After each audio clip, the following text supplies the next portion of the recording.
ಹೆಸರೇನೋ ಕೇಳಿ ಬಂದಿತ್ತು. ಆದರೆ ಕಾಂಗ್ರೆಸ್ ಪಾಳ್ಯದಲ್ಲಿ ಇನ್ನೂ ಕೂಡ ಗೊಂದಲ ಇತ್ತು. ಅವರವ್ರನ್ನಲ್ಲೇ ಮೇಟಿ ಫ್ಯಾಮಿಲಿಯಲ್ಲಿ ಒಂದಷ್ಟು ಒಂದು ಗೊಂದಲಗಳಿದ್ವು. ಇವ್ರಿಗೆ ಕೊಡ್ಬೇಕಾ ಅವ್ರಿಗೆ ಕೊಡ್ಬೇಕಾ ಅಂತ ಒಂದೇ ಕುಟುಂಬದಲ್ಲಿ ನನಗೆ ಬೇಕು ಅಂತ ನಿಂತು ಬಿಟ್ಟಿದ್ರು. ಸೊ ಈಗ ಹೈಕಮಾಂಡ್ ಖುದ್ದಾಗಿ ಬಂದು ಇವರ ಯಾರು ಸೂಕ್ತರು ಅಂತ ಹೇಳಿ ತೀರ್ಮಾನ ಮಾಡಿ ಈಗ ಹೆಸರನ್ನು ಘೋಷಣೆ ಮಾಡಿದೆ. ಇದಕ್ಕೆ ಸಂಬಂಧಪಟ್ಟಂತೆ ಬೆಂಗಳೂರಿನಲ್ಲಿ ಗೃಹ ಸಚಿವರು ಪರಮೇಶ್ವರ್ ಅವರು ಹೇಳಿಕೆ ಕೊಟ್ಟಿದ್ದಾರೆ.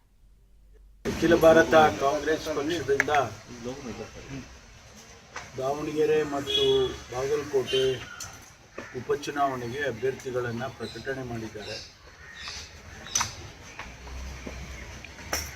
ಬಹಳ ಕಠಿಣವಾದಂಥ ತೀರ್ಮಾನ. ಏಕೆಂದರೆ ಎರಡೂ ಸೀಟ್ಗಳು ಕಾಂಗ್ರೆಸ್ ಪಕ್ಷ ಗೆದ್ದಿದ್ದು.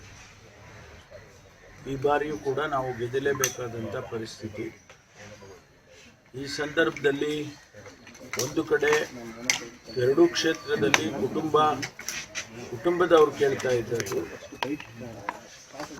ಮತ್ತು ಇನ್ನೊಂದು ಕಡೆ ಕಾರ್ಯಕರ್ತರು ಬೇರೆ ಅಭ್ಯರ್ಥಿಗೆ ಕೊಡಬೇಕು ಅಂಥೇಳಿ ಒತ್ತಾಯ ಮಾಡ್ತಾ ಇದ್ದದ್ದು. ಇದೆಲ್ಲವನ್ನು ಕೂಡ ಭಾಳ ಎಚ್ಚರಿಕೆಯಿಂದ ನಮ್ಮ ಹೈಕಮಾಂಡ್ನವರು ತೀರ್ಮಾನ ಮಾಡಿದ್ದಾರೆ. ಬಾಗಲಕೋಟೆಯಲ್ಲಿ ಮೇಟಿಯವರ ಪುತ್ರ ಅವರಿಗೆ ಕೊಟ್ಟಿದ್ದಾರೆ. ಅದೇ ರೀತಿ ದಾವಣಗೆರೆಯಲ್ಲೂ ಕೂಡ ಶಿವಶಂಕರಪ್ಪನವರ ಮೊಮ್ಮಗ ಅವರಿಗೆ, ಮಲ್ಲಿಕಾರ್ಜುನ ಅವರ ಮೊಮ್ಮಗ ಅವರಿಗೆ ಕೊಟ್ಟಿದ್ದಾರೆ. ಇದು ಸುಲಭವಾದಂಥ ತೀರ್ಮಾನವೂ ಕೂಡ ಆಗಿರಲಿಲ್ಲ. ಆದರೆ ಹೈಕಮಾಂಡ್ನವರು ಮಾಡಿರೋದರಿಂದ ನಾವೆಲ್ಲ ಮುಖಂಡರುಗಳು, ಕಾರ್ಯಕರ್ತರು ಕೆಲಸ ಮಾಡಿ ಅವರಿಬ್ಬರನ್ನು ಕೂಡ ಗೆಲ್ಲಿಸ್ತಕ್ಕಂಥ ಕೆಲಸ ಮಾಡಬೇಕಾಗುತ್ತೆ. ಇರ್ಬೋದು ಅನೇಕ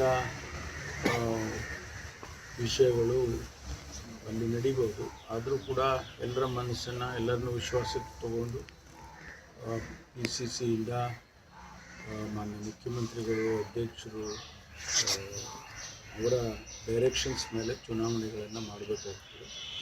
ಮಾಡಿ ಎಲ್ಲರನ್ನೂ ಕೂಡ, ಅವರಿಬ್ಬರನ್ನು ಕೂಡ ಗೆಲ್ಲಿಸ್ತಕ್ಕಂಥ ಕೆಲಸ ಮಾಡಬೇಕಾಗುತ್ತೆ. ಅಖಿಲ ಭಾರತ ಕಾಂಗ್ರೆಸ್